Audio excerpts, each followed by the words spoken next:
This is the story of a 30-year search by U.S. intelligence agencies to perfect mind control.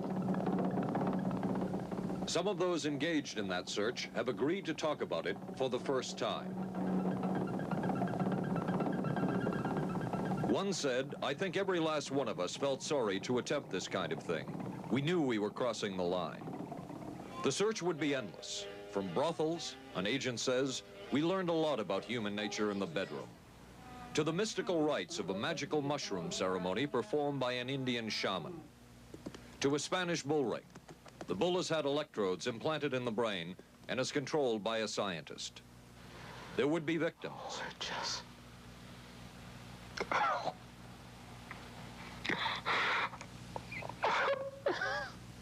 One intelligence agency tried to peel this man's mind back to reveal its deepest secrets. I'll live through it. I'll live through it. This man worked on some of these programs. He would write of his work, "It was fun, fun, fun."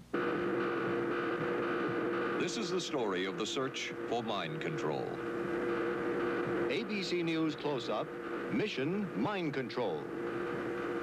With ABC News correspondent Paul Altmaier. Flight 217, now boarding at gate. Mark? Anne. It's been ages. Can I buy you? Allow me. 2 Michelob Lights. Michelob makes a light beer? Perfect. The good taste of Michelob Light. Don't just compare it to other light beers. Compare it to your regular beer. It's that good. You always did go first class. Your ticket to San Francisco. Thank you. San Francisco? You too? Good taste runs in the family. Mrs. Cooper, I need help. Oh. With all these different dog foods, I don't know what kind to feed him. Dry, soft. Honey, it's not the form, it's the formula. Those are for any dog, young, old, whatever. But Cycle 2 dog food is especially for dogs ages 1 to 7, like mine. The Cycle 2 formula has just what dogs in their active years need to help stay healthy.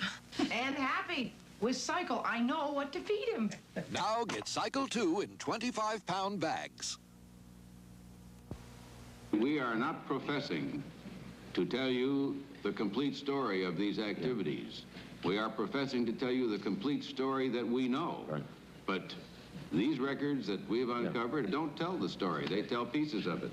This is a story that has been told in bits and pieces. This is an attempt to pull most of it together. We know we don't have the full story. We do, however, have some striking new revelations and insights. The story begins here, just off the nation's front yard, the Mall. The buildings behind me were the headquarters for the World War II Office of Strategic Services. It was here that the first halting steps toward mind control began. The shaper and molder of OSS was General Wild Bill Donovan. He said of his group's work, "We may have made mistakes, but we were not afraid to try things that were never done before." In this anything-goes atmosphere, Donovan appointed this man, Stanley Lovell, a Boston industrialist, to break new ground in many scientific and technical fields.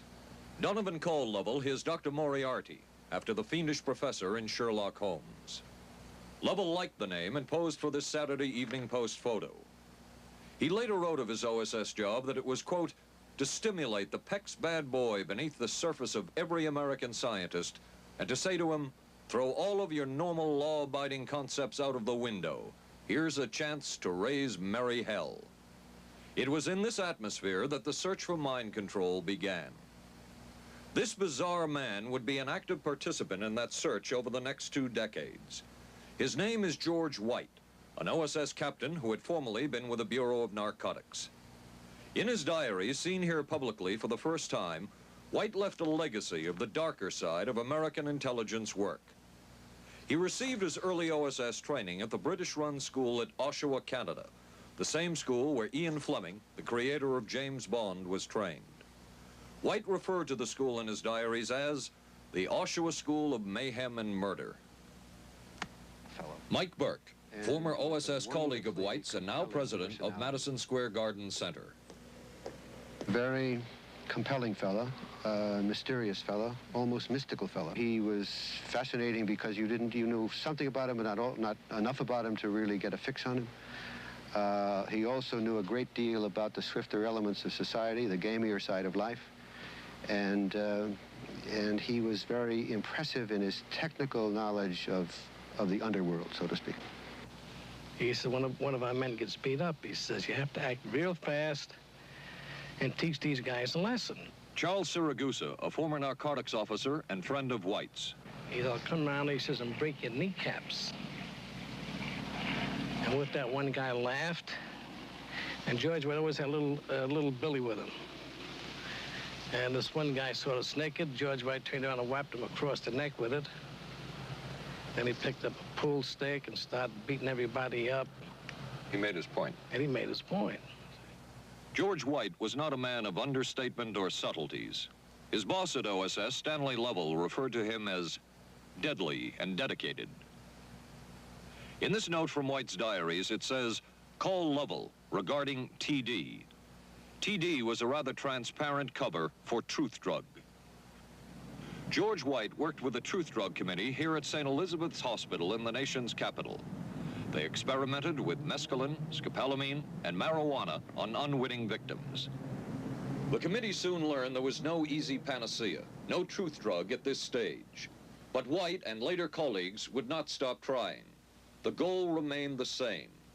As this 1952 CIA memo says, the aim is controlling an individual to the point where he will do our bidding against his will, and even against such fundamental laws of nature as self-preservation. But it was a discovery here in Basel, Switzerland, at Sandoz Laboratories by Dr. Albert Hoffman that led the intelligence agencies of America to believe that they had found the panacea.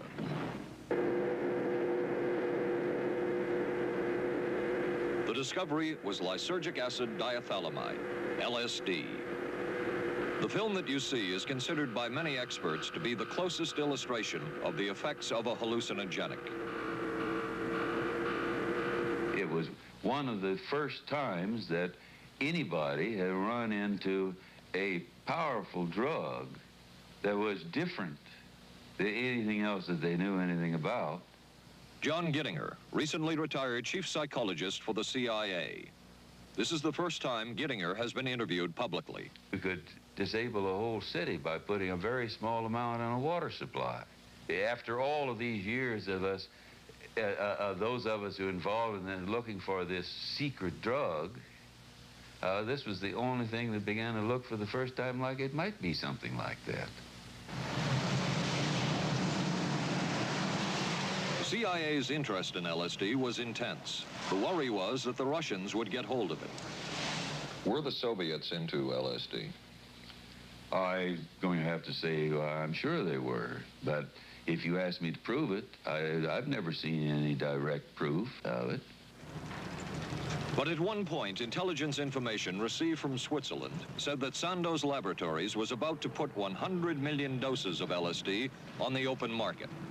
And it caused enough concern within the agency that the United States was prepared to buy the entire supply. However, a slight mistake had been made. The mistake is made public for the first time. I just found out on a new CIA document that there were no such large quantities of LSD on the market. Joan Marks has filed numerous Freedom of Information suits against the CIA and has unearthed much new material. He is the author of The Search for the Manchurian Candidate, a history of intelligence agency work with mind control. He is a consultant for this report. What happened is that there was a military attaché in Switzerland, an American officer, who got milligrams and kilograms mixed up. In other words, he made a mistake of thinking 1/1000th of a gram was the same as 1,000 grams, which is a mistake of 1,000,000 times. So when the CIA got the intelligence that there were 100 million doses on the market, in fact, there were 100 doses. The man who would oversee the CIA's research into drugs and most of the agency's behavior programs is this man, Dr. Sidney Gottlieb, a chemist. Dr. Gottlieb declined ABC News' request for an interview. In their never-ending search for the miracle weapon, CIA operatives searched here in the remote mountain areas of southern Mexico for what up to then had been considered a myth, magic mushrooms. They used this man, a part-time chemist for the CIA, to dupe this man, a vice president of a bank, and an amateur mycologist or mushroom expert to try to get to the magic mushrooms and turn them into a drug. But it would be the amateur, R. Gordon Wasson and his colleagues, who would win the race and develop the drug psilocybin from the magic mushrooms. We went into the Mazatec area, far from the highways, remote from Mexico City. There we found that rotten bagasse, as it's called, bagasso, covered with mushrooms. These mushrooms I didn't know, had never seen. They were the sacred mushrooms. Wasson would also discover and record the ancient mystical rites of the mushrooms from a local shaman or magical priestess, Maria Sabina. And we were seeing incredible sights. They would go slowly or they would go fast as I ordained.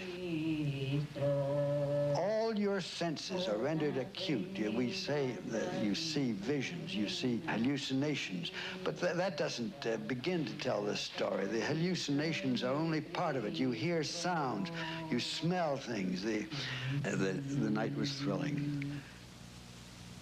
Word of Wasson's discovery reached the CIA quickly.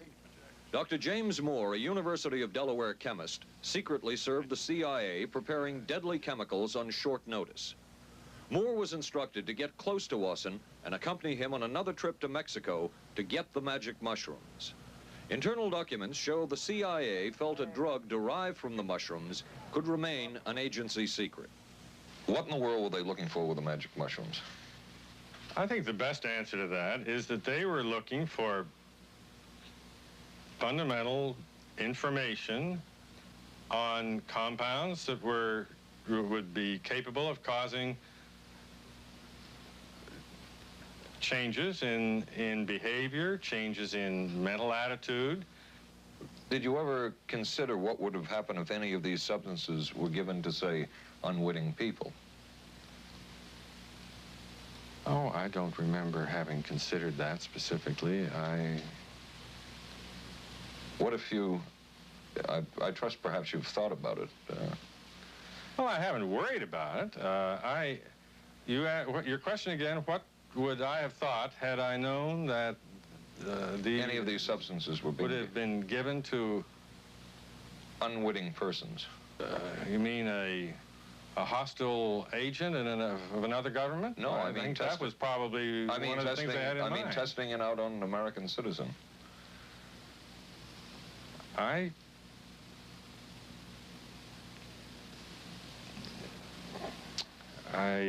guess I must seem very, very cold-blooded about this, but I don't recall ever having been very much preoccupied with that issue.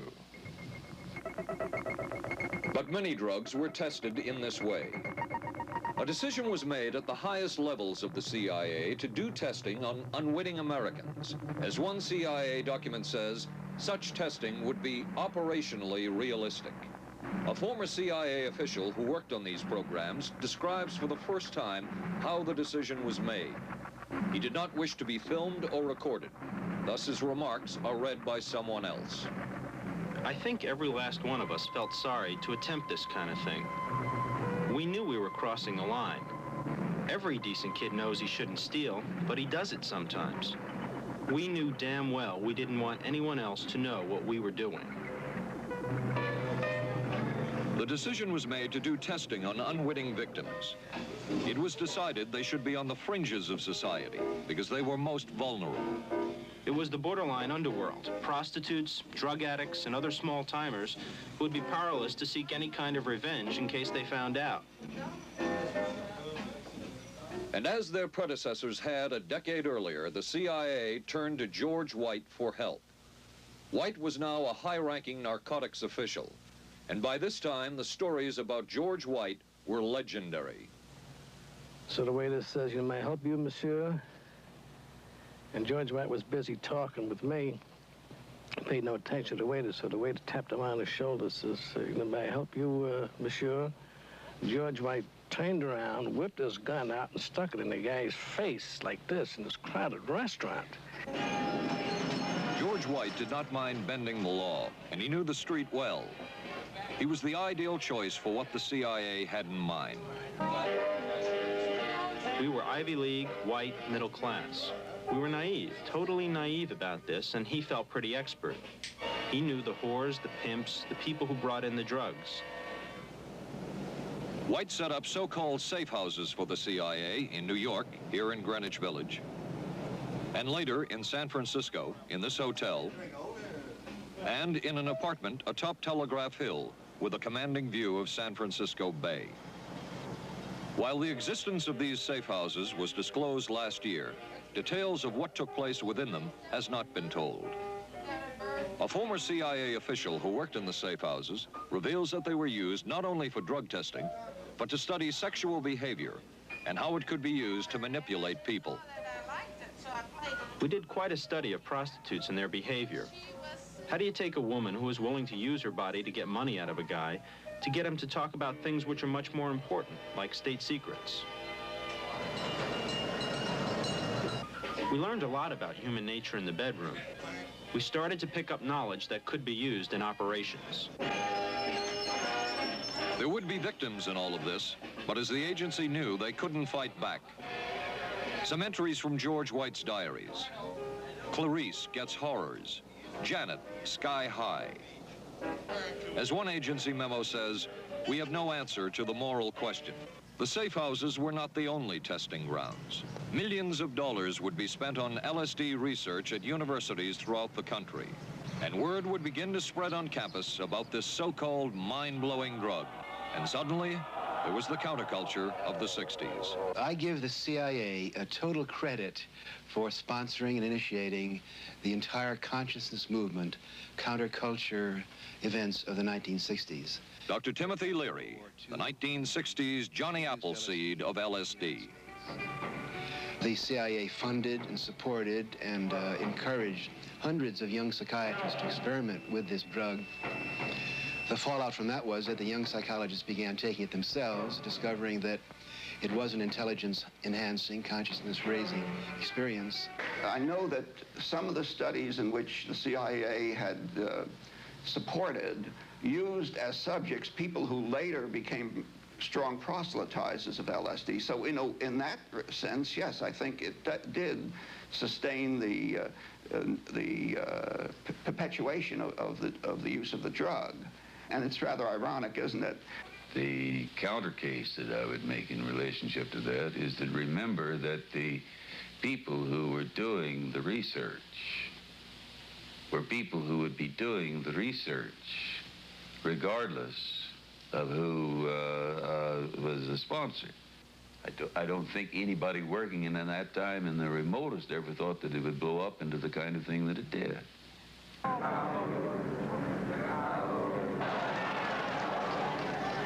History will judge the role of the CIA and other intelligence agencies in unwittingly contributing to the counterculture of the 60s through their intense interest in LSD and other hallucinogenics. But for the moment, at least, the argument can be made that the CIA helped usher in the age of Aquarius.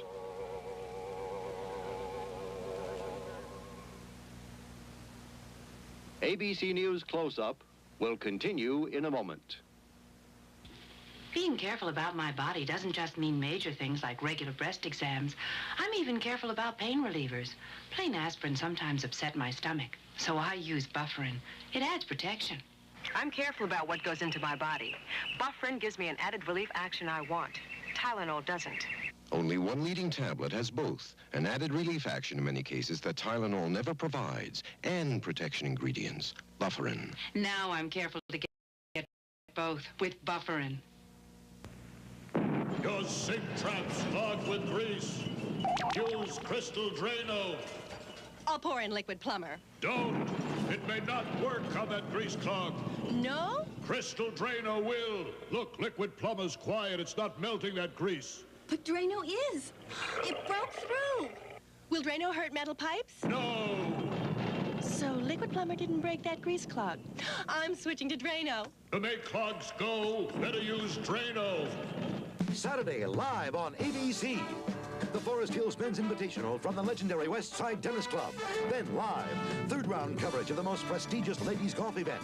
Hollis Stacey goes for her third straight U.S. Women's Open title. And red-hot Nancy Lopez shoots for her elusive first Open victory. And on ABC's Wide World of Sports, rodeo excitement from the Wild West, plus high speeds, high thrills, hydroplane action, championship tennis, golf, and ABC's Wide World of Sports, Saturday.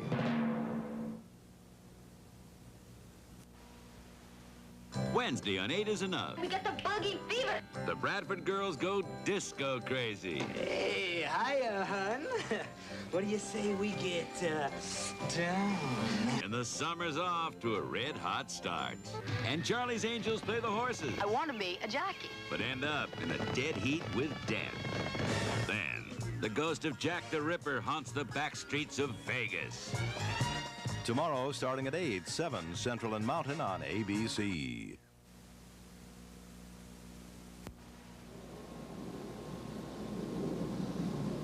Covering a span of history such as we are in this report, one can get sidetracked by the so-called glamour and mystery of espionage work or by the exotic qualities of some drugs. But what you can't lose sight of is what all of this would mean in terms of individual human beings. There would be deaths. There would be long-lasting and harmful effects. The best-known case is that of this man, Frank Olson, a chemist employed by the Army Chemical Corps, who in 1953 was slipped LSD unknowingly at a meeting with CIA officials. Shortly after that, Olson went into severe depression. He ended his life at this New York hotel by diving through a shaded closed window in his 10th floor room. Frank Olson was the first known fatality in the CIA's LSD program. Olson left behind a widow, Alice, and 3 children, but it would be years before they learned the real story of his death. Shortly after his suicide, Alice Olson was visited by Dr. Sidney Gottlieb, the man who had administered the drug, and by Robert Lashbrook, his deputy, who was the last person with Frank Olson the night of his death.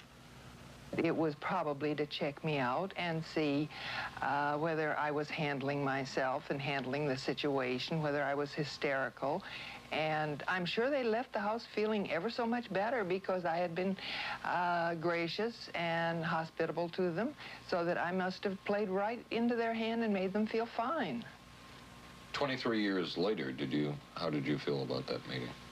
My anger was unbelievable at how I had been duped for this length of time, and the anguish which was unnecessary. Anyone who knew during all of those years never told Alice Olson the real story of her husband's death. She would discover it by accident more than 2 decades later. In essence, it was a 22-year-long cover-up. Lyman Kirkpatrick was Inspector General of the CIA at the time of Frank Olson's death. But had not the Olson case occurred within the secret confines of the CIA, would not this case have been a prosecutable case? Perhaps manslaughter? I would think definitely prosecutable, and certainly from the point of view of of Mr. Olson, why it should probably have been actionable. Frank Olson's suicide slowed down the CIA's testing of LSD and other drugs, but only momentarily. The CIA was not the only government agency interested in the possibilities LSD and other drugs presented for mind control. The Army Chemical Corps first started working with the CIA and then branched off on its own. It too tested drugs on unwitting victims, and a death would result. The case of this man, Harold Blower, a tennis pro, seen here with his daughter Elizabeth, is well known. In 1953, Blower was a private patient at the New York State Psychiatric Institute. He was given 5 injections of a mescaline derivative that was being tested secretly for the Army Chemical Corps. With the 5th injection, Harold Blower died. As with the Olson case, a 22-year cover-up followed, until finally the Army admitted the real details of Blower's death. Since the initial news stories of Harold Blower's death, close to 5,000 documents, previously classified, have been released by the Army and obtained by ABC News. They provide valuable insight into Army activities at the time of Blower's death and where the Army went from there with their own drug testing program. From a previously classified deposition of Dr. James Cattell, who administered the mescaline derivative, on the purpose of the drug testing, to produce symptoms similar to those that you see in schizophrenia. On how much the patient knew about all this. We didn't delineate all the possibilities of what might happen because then you contaminate your experiment. Cattell then relates that he never even knew what drug he had given Harold Blauer because of the secrecy of the Army experiments. We didn't know whether it was dog piss. This was secret. This was a secret. We weren't in on it. We asked Blauer's daughter Elizabeth for her reaction. What? How can anybody react to that? I mean, that is so far from what you'd expect from a human being, never mind a doctor, never mind a professional specialist who's supposed to care about people's minds. It's unbelievable. A suit filed by Elizabeth Barrett against the Army Chemical Corps is now pending in federal court. Other Army experiments continued on mental patients around the country. Work done at the Tulane Medical Center in New Orleans involved several drugs, hallucinogenics, and electrodes implanted in the brain. The chief researcher was Dr. Russell Monroe, now head of the psychiatry department at the University of Maryland. These are various progress reports written by Dr. Monroe and recently obtained by ABC News. From one of the progress reports, a report of a woman who had electrodes implanted in the brain and was then given LSD and other drugs. She became agitated, cried, lapsed into a trance-like state.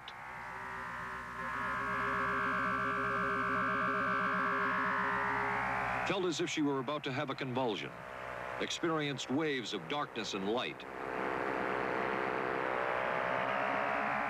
had bizarre sensations in her neck and legs, said somebody was trying to manipulate her body. At this point, Dr. Monroe wrote that the woman was obviously having paranoid ideas. As a layperson, perhaps you can enlighten me.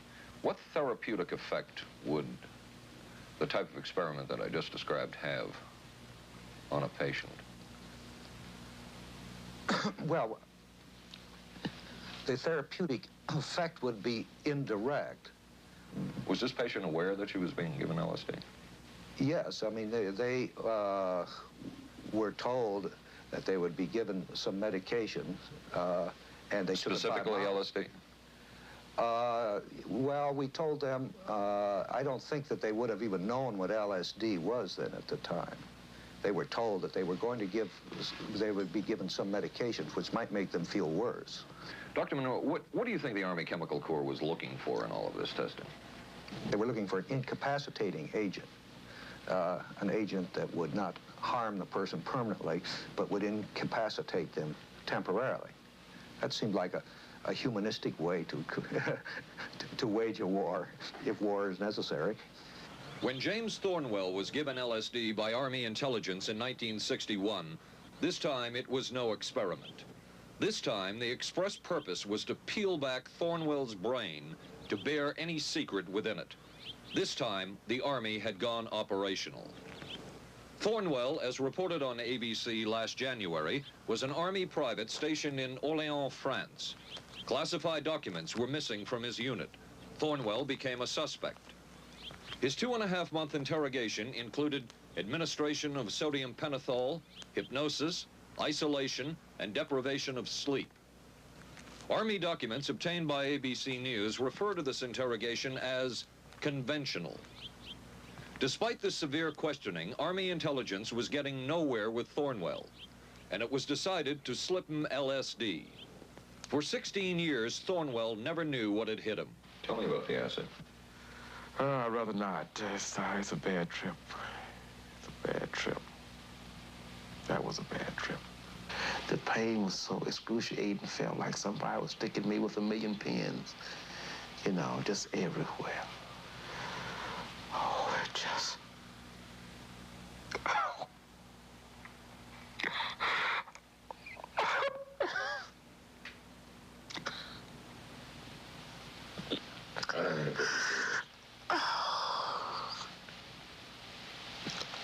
Do you want to stop for a minute?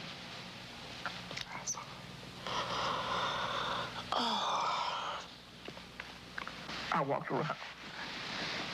You want to stop? Oh, I can talk. I'll live through it. I'll live through it. I'll live through it. No charges were ever brought by the Army against Thornwell. He was discharged for psychological disorders.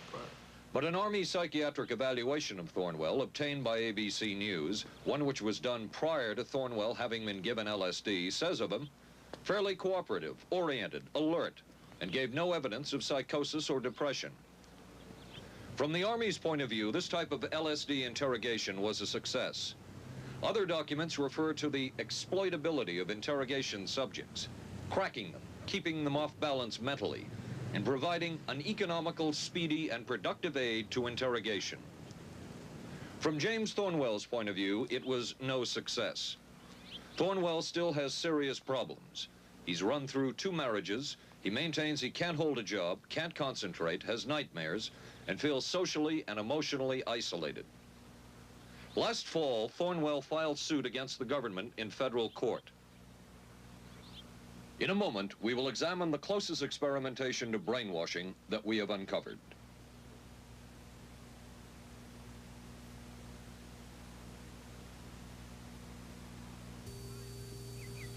Oh, for crying out loud. Something wrong, Will? You pick up a paper these days, you learn life isn't as simple as it used to be, and neither's food. Is that why you eat Grape Nut cereal? Yep, you couldn't ask for a simpler cereal. Wheat and barley, vitamins added, no preservatives. Sure looks simple. It's got a natural nutty taste. What's good for breakfast, guys? How about something nice and simple? Grape Nuts, the simple cereal.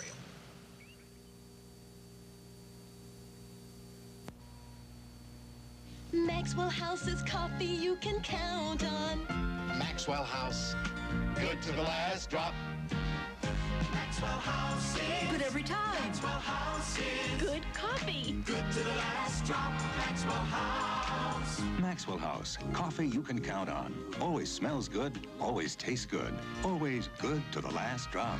Maxwell House is good news. Good to the last drop. Maxwell House. ABC News Close-Up will continue in a moment. Special baseball. The Yankees take on the Angels Friday night on ABC. This is a heavy-duty stick-up, and this is a good place for it. New heavy-duty stick-ups from Airwick for small places with big odors. This is David Shoemaker. In the news at this hour, District Police have charged a young Northeast woman with the weekend kidnapping of that day-old baby. Sources say the woman was pregnant and afraid she'd lost her own child in the accident, and that's what motivated the kidnapping. 'Twas the night before Skylab, and we'll have the latest on its fate and ours. Testimony before Congress today on battered wives. Some of the victims are battered wives. A rock and roll star put on probation for income tax evasion. The condition is he must put on 1,000 hours of concerts for charities. And we'll be talking with a local teenager who won a gold medal at the Pan Am Games. Join us at 11. Reach for the sun. Hello, sunshine. Reach for the sun. Hello, sunshine. Hello, Mountain Dew. Nothing else tastes or feels quite like Mountain Dew, or goes down as smooth like a soft breeze on a lazy afternoon. Reach for the sun. Reach for Mountain Dew.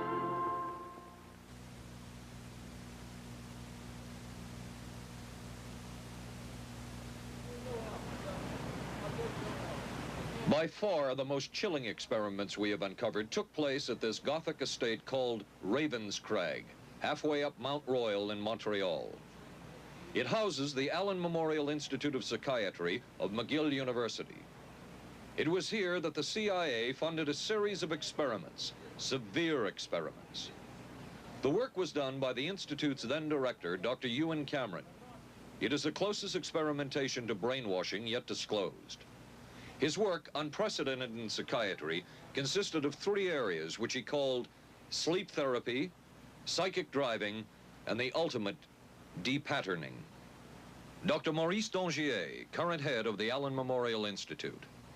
In his psychic driving, so-called type of therapy, he would give the patient intensive electric treatment in order to make the patient regress deeply, become forgetful.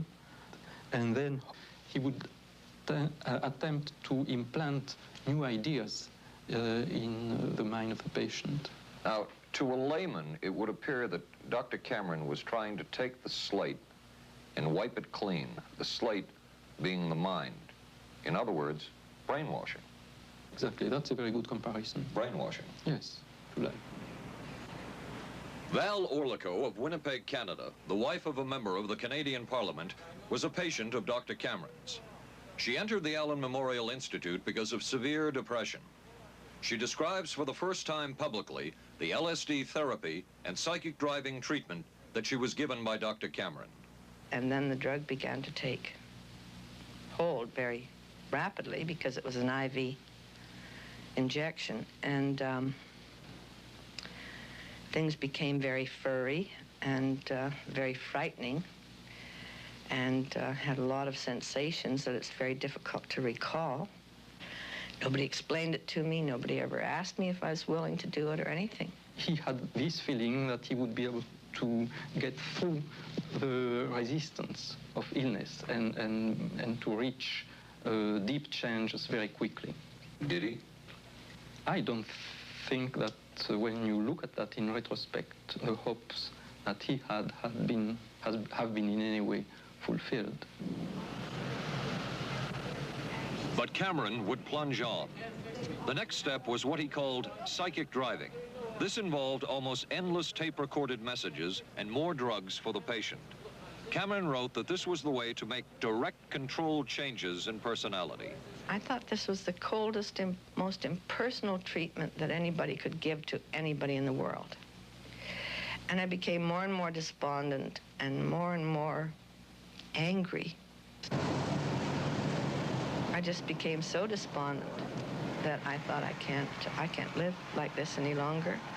And I thought I would just go out and throw myself underneath the cars on McGregor. I stood on the curb of that street and I stood there and I thought, okay, go. Okay, go. And then I thought, what if you're not killed? What if you're just maimed? What if you don't die and you live and you can't even talk anymore? And I couldn't do it. The most severe technique Cameron used was de-patterning. He described it as breaking up the existing patterns of behavior by means of intensive electroshock therapy with prolonged periods of sleep. He carried out these experiments in something he called the sleep rooms. People in there were like babies. They cried and they were very disoriented. And we were very afraid of the sleep room. We used to walk very carefully against the side of the corridor that was opposite the sleep room with our backs to the wall when we'd go by. Cameron used this combined sleep electroshock treatment on patients as long as 30 days. One patient he kept asleep for 65 days. Cameron retired, and his successor, Dr. Robert Cleghorn, ordered a follow-up study on the patients treated with Cameron's de-patterning method. Showed that it was no more beneficial in its result than the use of more conservative methods. But the follow-up study showed that 60% of those who had been de-patterned still had amnesia for periods of anywhere from 6 months to 10 years. That's quite a memory loss, isn't it? That is a memory loss. Indeed it is. It's I think, more than desirable. In retrospect, does Dr. Cameron's experimentation and his treatment appear harsh? I would say yes. I mean, this forceful type of approach that I was describing to you is definitely, it can be said that it's harsh. I wouldn't call it harsh. I would say it was harder on the staff than it was on the patients, because these people had to be fed and they had to be cared for and they had to be given sufficient fluid and food and toileted and so on and so forth. It was a very difficult thing for the staff to follow these patients properly and see that they did well. Well, I'm glad he was concerned for the staff. But damn it all, I wouldn't. I could have maybe had a different kind of life. And that makes me angry and sad, and I don't know how to explain how I feel, really. I just... How did you feel when you learned that Dr. Cameron's experimentation was financed by the CIA? Well, I thought... Oh, I can't even use the word that I thought, because I thought, that bastard. And he was too smart. He knew who he was working for. And, excuse me, but I just, I just can't, sometimes I can't believe it, and yet I know it's true. If you had the opportunity to say something to the people at the Central Intelligence Agency who financed this study, what would you say? I realize the CIA is a very important organization and they have a very important job to do. But God, it surely doesn't have to be done on people who are totally incapable of knowing what's happening or having any defense against it. And I can't imagine the mentality of people who would do this. I just can't. As for Dr. Cameron, he died in 1966 while mountain climbing. A colleague wrote of Cameron, "For him, the ends justified the means. And when one is dealing with the waste of human potential, it is easy to adopt this stance." Dr. Cameron seemed ideally suited for what the CIA had in mind.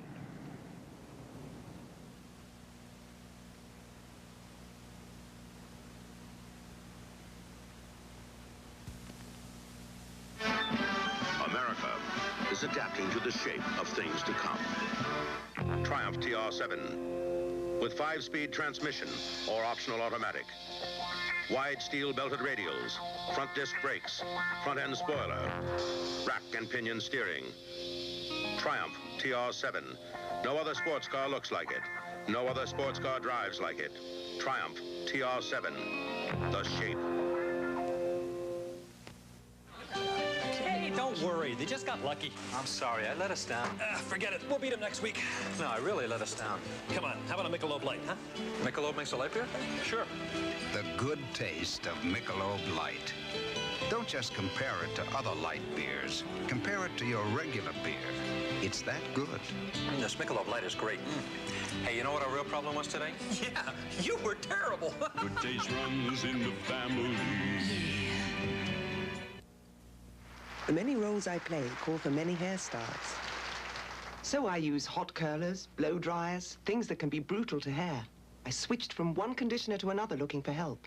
Then came Alberto VO5 hot oil treatment. It works just like a salon hot oil treatment, but takes less time and money. I just heat a tube, smooth it in, and shampoo.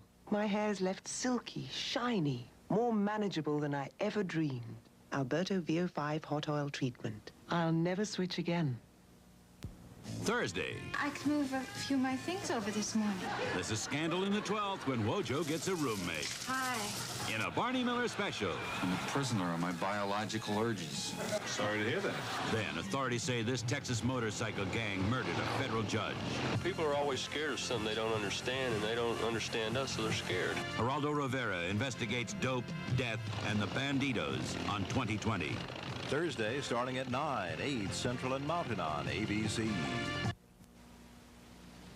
It was the Cold War, and especially the trial of Joseph Cardinal Mindszenty, who was forced to testify in a Hungarian court that he was a spy. And then later, the Korean War, with the coerced and mainly fraudulent confessions of American servicemen. My germination took place on the... That would spark intense interest in intelligence circles about brainwashing. The CIA secretly commissioned a study of communist brainwashing methods at the Cornell University Medical Center. A leader of that study was Dr. Lawrence Hinkle. He explains first the Russian method of controlling and breaking a person. Absolutely isolated from everyone else, with one man whose job it is to get you to write the extent to which you are a criminal. In this setting, you can get people to do most anything, do you see? Because you don't have to lay a hand on them. And by the time you get through and you go up before the judge, the fellow says, were you a spy? He says, yes, I was a spy. The Chinese never really had this kind of a state police system. They would get him in, and all this fellow does is ask you to write, rewrite, and talk to him about your whole life. Graduated from pilot training in 1949. While the purpose of the study was to find out about communist brainwashing techniques, CIA documents show that the agency was interested in developing mind control methods of its own to precondition and control Chinese living in this country to be sent back to their homeland as CIA agents. What do you think they were looking for? Well, I think they weren't looking for agents or anything like that. Yet the agency's perception of the work you were doing, in CIA documents we have examined, it says that the project that was being done here, they intended to use everything learned about the new agents to induce them to, quote, to perform acts of a complex, purposeful nature. Yeah, but that was never done. The effects of which may be out of keeping with the individual's previous behavior. That sort of thing was never done. Those people were not, that was, when they first came here, the first people they sent up to see us, you see, were operational type people from the CIA with some rather wild ideas. Okay, this is their perception of it, if I could just continue. No, it wasn't their perception of it either. No, it wasn't. Dangerous to his being, contrary to any previous consciously expressed intentions and interests, contrary to the good of the individual, and subversive to the goals for which he is consciously working. I understand all this talk. But the situation was, you see, those things were never done because of wise people on both sides. We were not able to do this nor interested in it. They were, though. Some of the low-level people were, but the high-level people were not, to tell you the truth. But documents clearly show that the CIA was attempting to develop agents over whom they had as much control as possible. Agents who would perform tasks contrary to their own good. Normally conditioned American who's been trained to kill and then to have no memory of having killed. His brain has not only been washed, as they say, it has been dry cleaned. Is a Manchurian candidate, controlled by others to do things against his will, possible? It was a remarkable film because, as far as I'm concerned, it made something totally impossible seem absolutely credible. I would say the answer is yes, but there are many qualifications to that. Dr. Milton Klein, a psychologist, a clinical and experimental hypnotist, and unpaid consultant to the CIA. The qualifications would be the subject selected to produce the kind of behavior that you wish, the amount of time, the procedures that are utilized, and the motivations of the people who are designing, executing, and administering the procedures. You're asking whether an individual can be, under hypnosis, influenced, coerced, persuaded, shaped to perform an antisocial act, or a destructive act, or an act of violence. My answer would be yes. Captain Marco, will you be good enough to lend Raymond your pistol, please? Yes, ma'am.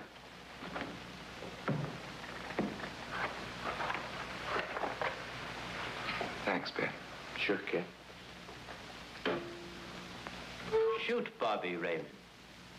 Through the forehead. Yes, ma'am.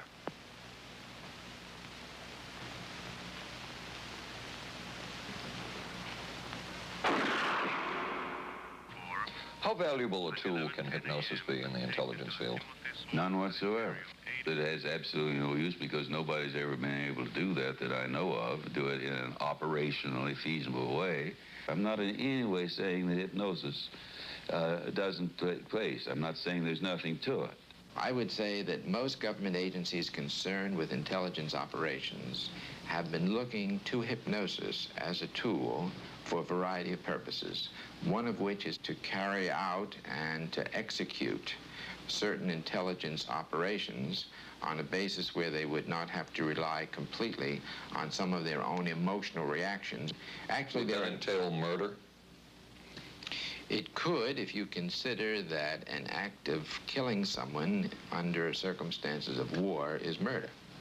I think one has to define what that means. Under circumstances of peace? Under circumstances of peace, it would be murder.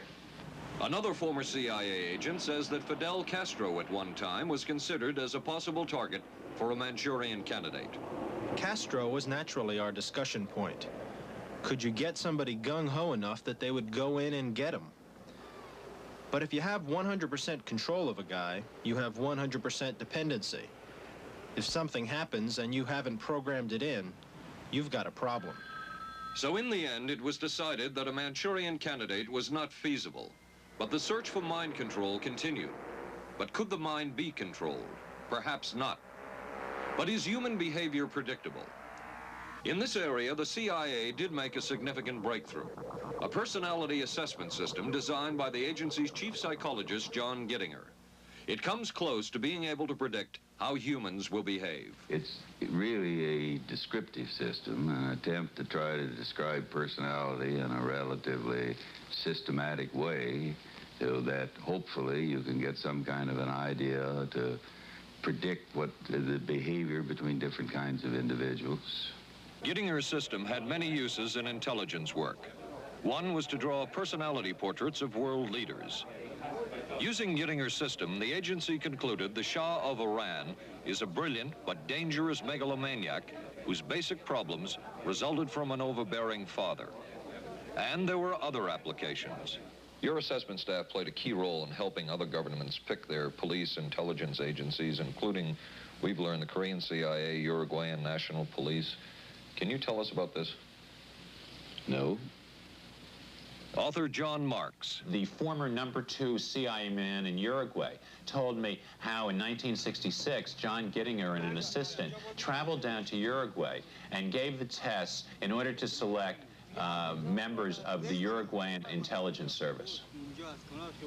A psychologist who used to work for the CIA told me in 1961 he personally traveled to South Korea as part of an American CIA effort to set up the Korean CIA and to give the personality tests to candidates for the Korean CIA to choose the best man for their secret police.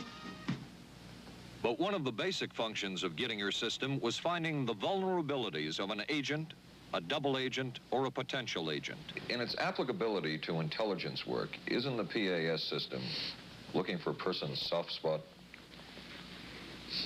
Well, of course, the answer to that is yes, but I hasten to say soft spot. This is what I consider a negative word. Of the hundreds of behavioral projects undertaken by the CIA, Gittinger's appears to have been one of the more successful and more conventional. Other experiments were not as conventional. Neurophysicist Dr. Jose Delgado was financed by the Office of Naval Research. In this experiment, the bull is sedated. Electrodes are implanted in its brain. Delgado transmits an electronic impulse to the center of the bull's brain. Delgado has remote control of the animal. Recently released CIA documents refer to the feasibility of remote control of animals and that special investigations will be conducted toward the application of selected elements of these techniques to man. Other areas were examined through the 60s and 70s. Brain surgery, psychosurgery, creation of amnesia, parapsychology, manipulation of genes. Even though past and present CIA officials have indicated this kind of work ended in 1963. And one of those who took part in these programs. Thank you, sir. In 1977, a Senate subcommittee heard testimony from many of them, but the testimony was not that revealing. According to one of them, they agreed amongst themselves to keep the inquiry within bounds that would satisfy the committee. Former narcotics officer Charles Siragusa says that he was asked to limit his testimony by the man he reported to at the CIA. He wanted me not to say anything. To perjure yourself. That's right. Well, either that, I'd have to perjure myself or take the Fifth Amendment. And I'm not about to take the Fifth Amendment for anybody. Okay. Former CIA chemist Robert Lashbrook testified he had no first-hand knowledge of the agency-run safe houses when, in fact, he supervised one of them. There was very little. And according to George White's diaries, was at a safe house when White conducted what he called an LSD surprise experiment. Dr. Sidney Gottlieb, whom we recently filmed near his California home, oversaw many of the CIA behavioral programs. He retired in 1973 and destroyed the records of this work. In sort of a valedictory letter, Dr. Gottlieb wrote that he and his colleagues had been able to maintain contact with the leading edge of developments in the field of biological and chemical control of human behavior. Dr. Gottlieb also testified before the Senate subcommittee, but from an anteroom where he could not be filmed because of what his lawyer termed health and cardiac problems. Dr. Gottlieb declined ABC News' request for an interview. And what of George White, the man who helped the agency in so many of its programs? He would retire here to Stinson Beach, California. And shortly before his death, he wrote to his boss at the CIA, Dr. Sidney Gottlieb, and summed up his career by saying, "It was fun, fun, fun. Where else could a red-blooded American boy lie, kill, and cheat, steal, deceive, rape, and pillage with the sanction and blessing of the All-Highest?" Has mind control been achieved? From all of the available evidence, it appears doubtful. The human will has prevailed up to this point. But as we have seen, work is continuing in this field, work that we still don't know very much about. How deeply are the Russians and other dictatorships into all of this? We really can't say, and the CIA is reluctant to give out information about it. But the basic question remains, what place does all of this have within a democracy? One final point should be made. As one of the persons who worked on these programs told us, we are very capable, conscientious, and very dedicated scientists working for our country. Their work speaks for itself. This is Paul Altmaier for ABC News. Good night. Here's a great idea. Potato peeler? Nope. Hair curler. It's Vanish Bow Freshener. Freshness in a snap. Snap it under the rim and it freshens two ways. It's always there to freshen. Then when water hits it, extra deodorizer and detergents are released, working best when and where you need it. When the bowl's fresh, the bathroom's fresher. Snappy idea. Vanish bowl freshener. Vanish for a cleaner bowl and a fresher bathroom.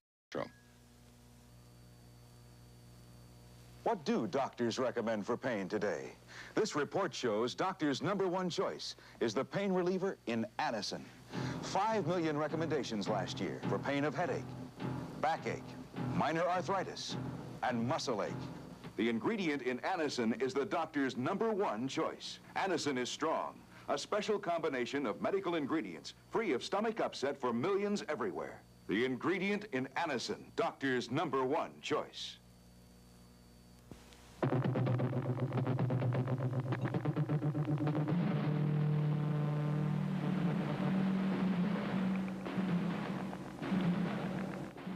Stay tuned for local news next. Then live from the Johnson Space Center in Houston, ABC News will track the approach of Skylab as it nears re-entry. Skylab, the final hours. Right after Twiggy and Dirk Benedict of Battlestar Galactica star in I Want Her Dead on the Tuesday Movie of the Week tonight on ABC.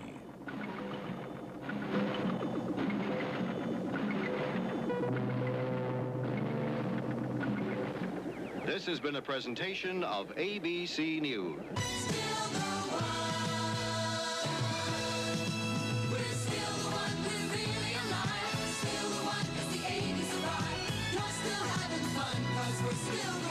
Still the one, ABC.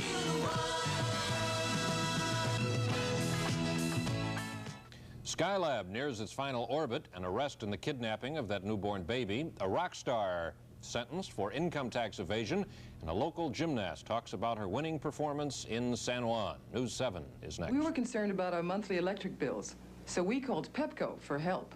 They sent us this EnergyWise home audit. Just take a few simple measurements and answer the questions. Then mail them back to Pepco. Then Pepco will, free of charge, analyze your home's energy use and send you back a list of recommended changes to help you save money on your bills. Write today for Pepco's EnergyWise home audit to help